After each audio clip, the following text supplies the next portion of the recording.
श्री स्वामी समर्थ सगळ्यांना। तर मंडळी, आज आपण करणार आहे शेंगदाण्याची पोळी। आणि शेंगदाण्याची पोळी ही 5 ते 6 दिवस सहज टिकते। त्यासाठी आपण पहिला घ्यायचा आहे 1 वाटी शेंगदाणे।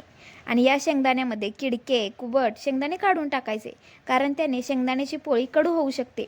मंडळी, रेसिपी मला पटापट सांगायला आवडते, कारण लोक लांब व्हिडिओमुळे कंटाळतात आणि त्यांचा डाटासुद्धा भरपूर खर्च होतो। त्यामुळे लोकांचा वेळ जितका वाचवता येईल तेवढा वाचवायचा। तर हे शेंगदाणे पहिला भाजून घ्यायचे। त्यासाठी गॅस बारीक ठेवायचा। मग हे भाजलेले शेंगदाणे गार होण्यासाठी प्लेटमध्ये काढून घ्यायचे। नंतर गूळ किसून घ्यायचा। 1 वाटी शेंगदाण्याला अर्धी वाटी किसलेला गूळ घालायचा। घरी जर वेलची पूड असेल तर उत्तम, पण नसेल तर कढईत 2-3 थेंब तेल टाकायचं। कढई तापलेली असते, त्यात 2-3 वेलदोडे टाकायचं आणि हे वेलदोडे फुलले की मिक्सरला लगेच बारीक होतात। मग अंदाजानुसार गव्हाचं पीठ चाळून घ्या। त्यात बेसन 1 चमचा टाकून घ्या। चवीनुसार मीठ टाका।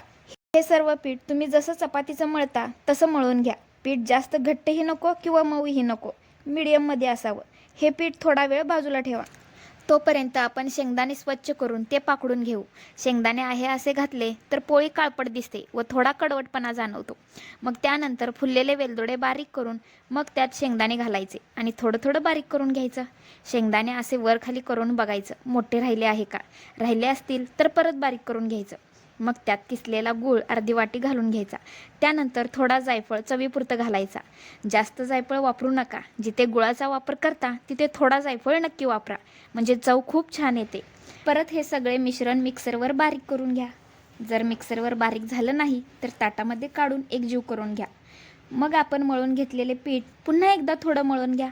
आमचा आरू कधी एकदा शेंगदाण्याची पोळी होते म्हणून माझ्याच बाजूला अभ्यास करत बसला होता। तर हे असे पिठाचे गोळे करून घ्यायचे आणि त्यात आपण जसं पुरणपोळीमध्ये पुरण भरतो तसं हे मिश्रण भरून घ्या। असं भरून त्याचा गोळा करायचा आणि तो असा चपातीसारखा लाटून घ्यायचा।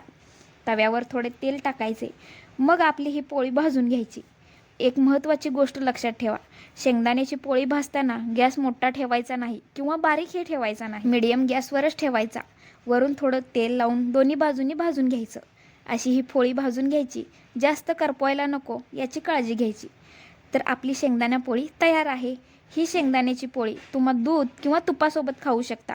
लहान मुले तर खूप आवडीने खातात।